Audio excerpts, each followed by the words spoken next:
Okay guys, today we're talking about XPPen Artist Pro Gen 2, 24 inches and 165 Hz. I've been drawing digitally for over 7 years and believe it or not, I've never used tablet this massive before. And I used to look at the other artists working on such giant screens and I was like, damn, that's insane, so much space. I definitely need this in my life. So I've been using this one for a couple of months now and I think it's finally time to share my thoughts. Do you actually need a giant display tablet like this, or maybe it's better to save money on something else? Let's find out. Okay, so the XPPen Artist Pro 24 Gen 2 is a professional drawing tablet with a 24-inch display and 2.5K resolution. The regular price is around $1,100, but I've seen it on sale for about $900. It's not cheap, but honestly, it's not crazy expensive either compared to other brands. And of course, price may vary depending on your region and the time you're watching this, but that's the current price while I'm filming this video. Also, XPPen has another version, the Artist Pro 24 Gen 2 with 4K resolution, and that one is more expensive, around $1,300 and $1,100 on sale. Also, and I know it might sound obvious to some people, but I still feel like it's worth mentioning, this tablet doesn't work on its own. You have to connect it to a computer for it to work. It's not like an iPad where you can just pick it up and start drawing. This one is more like a second screen that you draw on. So yeah, make sure you have a computer or a laptop. Alright, let's talk about what you actually get in the box. And first of all, obviously you get the tablet itself, and let me tell you, this thing is hefty. It's big, it's solid, and it definitely has some weight to it. So before you even take it out of the box, make sure you have a sturdy and spacious desk. This is not something you can squeeze into a tiny setup. My desk is 48 by 24 inches, and as you can see, this tablet takes up a lot of space. I would say around 50 to 60% of the entire surface is now tablet, which is kind of tight honestly. And I don't really have much extra room left for anything else. Even my keyboard feels like it's just awkwardly squished into the corner. So yeah, if you're thinking about getting this tablet, double check your desk situation first. You're gonna need space and something solid enough to hold the weight without wobbling every time you draw. The display also comes with a built-in stand that's already attached to the back. You can easily take it off and use a monitor arm instead. The tablet is VESA compatible, which basically means it has standard mounting holes on the back. So all you need is a monitor arm that supports VESA and you're good to go. Just make sure it can hold at least 17 pounds because this tablet is not lightweight. I'm actually thinking to switch to an arm myself because my current desk is a little too tight for this setup. Okay, next we have a hard case that holds two styluses. One is a bit thicker and the other one is slim, so you can pick whichever feels better in your hand. I personally absolutely love the slim pen. It feels super comfortable in the hand, really lightweight, and it's just easy to work with. The case itself is also really well designed. It holds both styluses, a bunch of extra nibs, and this little Bluetooth-looking USB thing. It's a wireless receiver for the shortcut remote that comes in the box. Speaking of that, here is the shortcut remote itself, and I will show you a bit later how to connect it, set it up, and actually use it while drawing. And you also get a drawing glove and cleaning cloth, nice little extras that are always good to have around. And yeah, you also get a whole bunch of cables in the box.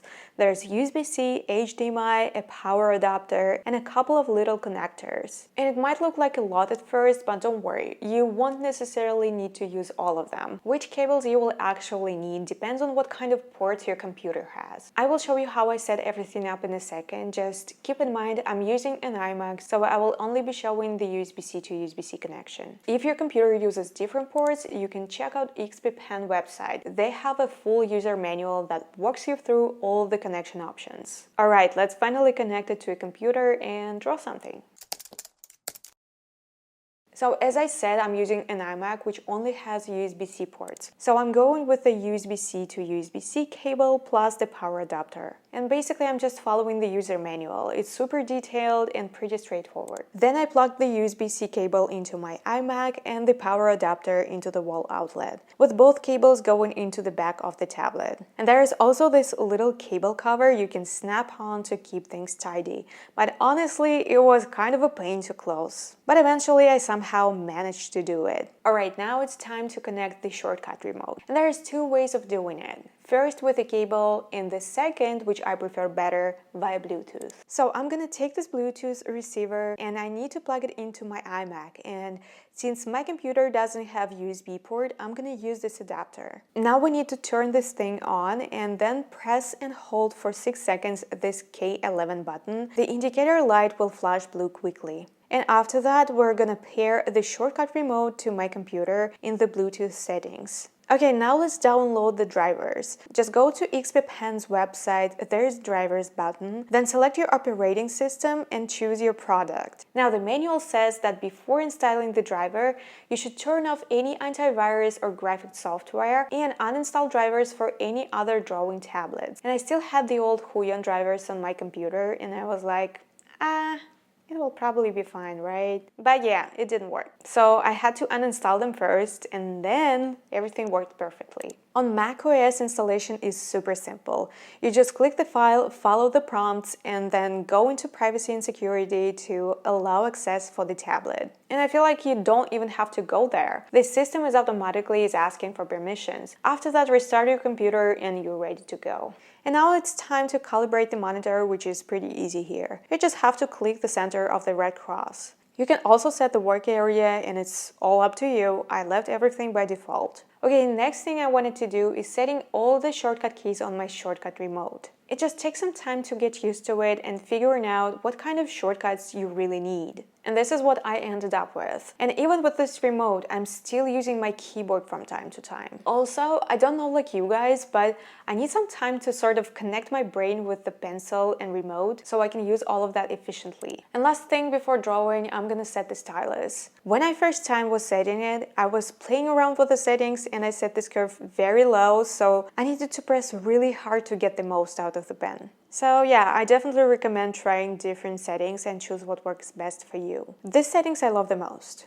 And I think the whole setup and installation process shouldn't take you more than 20 minutes. Working on this tablet is absolutely amazing. I love the matte surface and it kind of creates this paper feeling which I like. For example, on an iPad there is no such feeling unless you have paper-like screen protector, which I personally use all the time. And what's also important, it doesn't have any reflections because of this matte surface. And the screen is huge, so I finally have space to move around without constantly zooming in and out. The pen is super responsive and it does exactly what I needed to. Everything feels smooth and easy, which makes it so much more enjoyable to actually sit down and draw. The colors are super bright and vibrant and the image is really sharp. Whether I'm sketching or working on detailed rendering, everything looks clean and clear. It really makes everything feel more polished and satisfying to work on.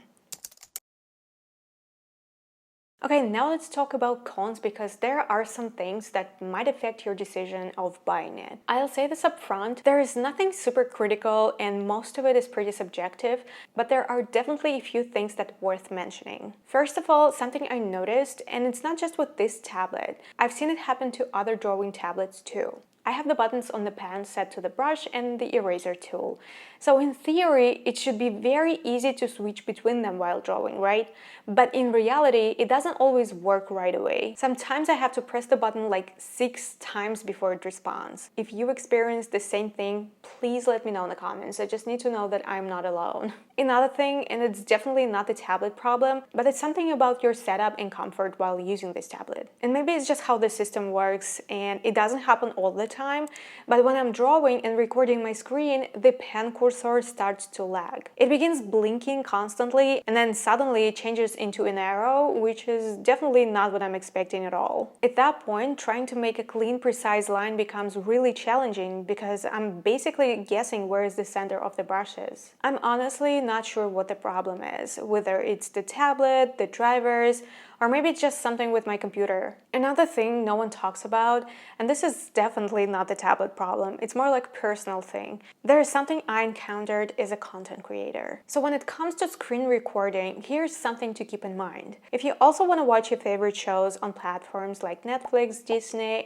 HBO, and others, while screen recording your drawing process, you might run into some issues. Even if you're using an external extended screen setup, those streaming services have content protection, so the screen recording just fails, and you won't be able to capture your screen while watching those shows. And again, it's not the tablet issues, it's just how those platforms work. So now I'm just using my laptop to watch shows on the side. But that also takes up space, and since my desk is pretty small, it's not the most comfortable setup either. So yeah, if you don't need to record your screen while drawing, this might not be a big deal for you. You can watch shows on your main screen with no problem. Or maybe you don't even watch TV shows, so it's not going to be an issue for you at all. But if you do record your process like I do, it's something worth thinking about. Last thing, and since the screen is huge, you have to move your arm around your canvas, and it can be a little exhausting in the beginning, but you can get used to it. As I said, these cons might not even be relevant for some people, so take them with a grain of salt.